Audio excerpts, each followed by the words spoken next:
Um jornal de cara nova e espírito jovem nasceu em 4 de maio de 2014, quando Zero Hora completou 50 anos. Com a maior circulação do sul do país, alcance de mais de 1 milhão de leitores no papel, sem queda na circulação nos últimos anos e mais de 8 milhões de usuários únicos nas plataformas digitais, por que mudar? Vamos mexer em time que está ganhando? Quando se pensou no que fazer na data do aniversário, essa pergunta pairou sobre a redação do jornal, seus editores, repórteres e colaboradores.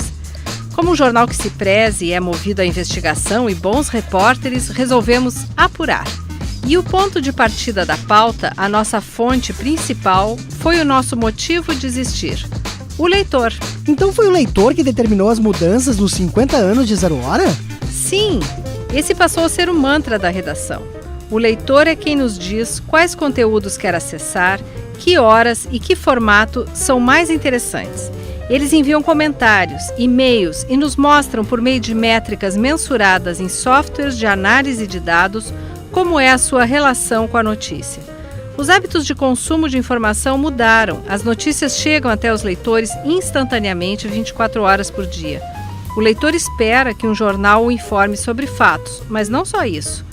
O jornal deve explicar o mundo, analisar o contexto, contar boas histórias no papel, no celular, nos tablets, na web, onde quer que o leitor busque. Que produto pode responder a esses anseios? Então, o mesmo leitor consome conteúdos diferentes em horas e dias distintos.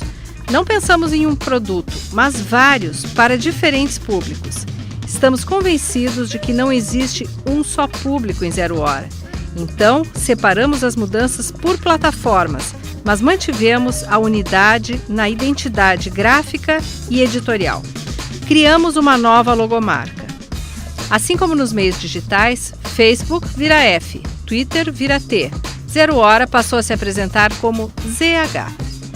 E ao pensar no leitor do papel, também quisemos simplificar e reorganizar a relação dele com o jornal. Percebemos que a lógica de divisão de editorias não era a mesma da divisão de interesses do leitor. Então, as tradicionais editorias de política, economia, mundo, geral, polícia, segundo caderno e esportes se transformaram em 4. Notícias, que engloba tudo o que está acontecendo no país, no mundo ou localmente. Esportes, focado principalmente em dupla Grenal. Segundo caderno, que é a área de cultura e variedades. E uma editoria totalmente nova que o leitor pediu: Sua Vida. São conteúdos da vida real do leitor, como a educação dos filhos, sua saúde, o seu bolso e a vida digital. Outra importante mudança foi a transformação da edição dominical, cujas vendas nas bancas davam algum sinal de alerta. O público nos disse que queria uma edição mais encorpada, com mais leitura e conteúdos aprofundados.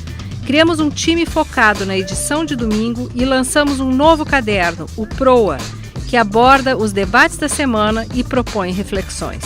E nas plataformas digitais? No digital, a experiência do usuário de internet esteve no centro das pesquisas desenvolvidas em conjunto por um grupo da redação com o time de desenvolvimento de produtos digitais da RBS, que funciona dentro do Centro de Tecnologia da PUC, o Tecnopuc. Estudamos o comportamento do usuário de internet e identificamos o perfil do heavy user de notícias no digital, aquele que consome muita informação por mês. Também identificamos os assuntos que mais interessam a esse público e definimos: o site precisa de uma cara nova, simples e reorganizada. Os conteúdos no digital se dividiram em notícias, esportes, vida e estilo, entretenimento e Porto Alegre, mas com uma particularidade: falar para um público-alvo definido. É o que no design de sites chamamos de persona. Quando o repórter do site pensa um conteúdo, imagina escrever para um homem entre 25 e 44 anos, morador de Porto Alegre e região metropolitana. Ou seja, publicamos no digital aquilo que faz sentido para o usuário digital. E como organizar a redação para atender esses públicos? O grande dilema no mundo todo é integrar as equipes ou segmentar por plataforma. O digital deve estar junto ou separado? Zero Hora passou por 3 modelos. Em 2007, um time de 35 pessoas entrou na redação para disseminar a cultura digital. Mas, na prática, o pessoal do digital reproduzia os conteúdos e a lógica do papel, sem se pautar pelo que o público online queria. Em 2012, houve uma integração total da redação on e off. Todos os jornalistas se tornaram produtores multiplataforma. A integração total foi importante porque digitalizou todos os jornalistas, mas ao mesmo tempo perdeu o jornal impresso e perdeu o site, porque quando todo mundo faz tudo, ninguém está focado especificamente na plataforma papel ou na plataforma digital. Então, qual o modelo adotado em ZH desde o seu aniversário? Criamos um modelo híbrido, no qual 2/3 da equipe seguem produzindo para todas as plataformas, mas 1/3 do time foca somente no site, redes sociais e aplicativos para que se produza conteúdos nativos digitais. É importante que se diga que esse modelo não surgiu dos dinossauros da redação. Ele foi inventado justamente pelos mais jovens. O novo modelo da redação se reflete nas áreas comercial e circulação? O aniversário serviu também para uma nova sintonia entre as áreas de tecnologia, redação, circulação e comercial. Compartilhamos a estratégia e refletimos as metas no modo de fazer jornalismo. Nos 2 primeiros meses de nova operação, em comparação com os 2 meses anteriores, as vendas de assinatura no papel cresceram 16%. E no digital 15%, enquanto que os cancelamentos de assinatura no mesmo período caíram 17%. No digital, o número de usuários cresceu 25%, as visitas 10% e o número de visualizações de página 7%. A audiência social mais que dobrou. E como o fluxo de trabalho foi organizado? A partir de um gráfico que mostra a interação do usuário com os nossos conteúdos por horário e dia da semana, mudamos o fluxo de trabalho e a publicação. O resultado é uma grade de publicação ao longo do dia. Os principais editores digitais chegam à redação às 7 horas.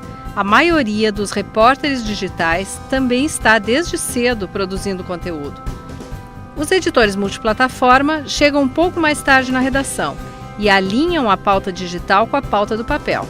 Aprendemos que os leitores que chegam ao site pela manhã querem uma leitura rápida e organizada das informações. Criamos um modelo de texto que lista 7 coisas que o leitor precisa saber sobre os acontecimentos do dia, que também é enviado via push para os usuários de dispositivos móveis. Como temos picos de audiência às 8 horas, às 11 horas, às 13 horas e às 16 horas, consideramos estes como horários de fechamento do digital, em que a capa deve refletir uma renovação de conteúdos das áreas que consideramos fundamentais: notícias, esportes, entretenimento e Porto Alegre. Sempre às 16 horas temos a Hora do Café, uma compilação de temas que estão bombando nas redes sociais. Às 20 horas, publicamos o ZH Explica, um tratamento mais didático a algum assunto do dia. Qual a receita desse bolo de aniversário? Fazemos um jornalismo focado no leitor, apoiado em pesquisas e conversação com os nossos públicos. Criamos novos produtos, monitoramos e testamos a relação do leitor com as mudanças. Repensamos a organização da redação para produzir conteúdos que o leitor prioriza e consome. Redefinimos processos e fluxos de publicações. Testamos de novo junto aos nossos públicos no modo em desenvolvimento, como nas metodologias de softwares, e experimentamos novos modos de fazer. É assim na nossa redação. E se a comunicação está em constante movimento, ZH muda hoje, se preparando para a transformação de amanhã. Por isso, a nova ZH é versão beta.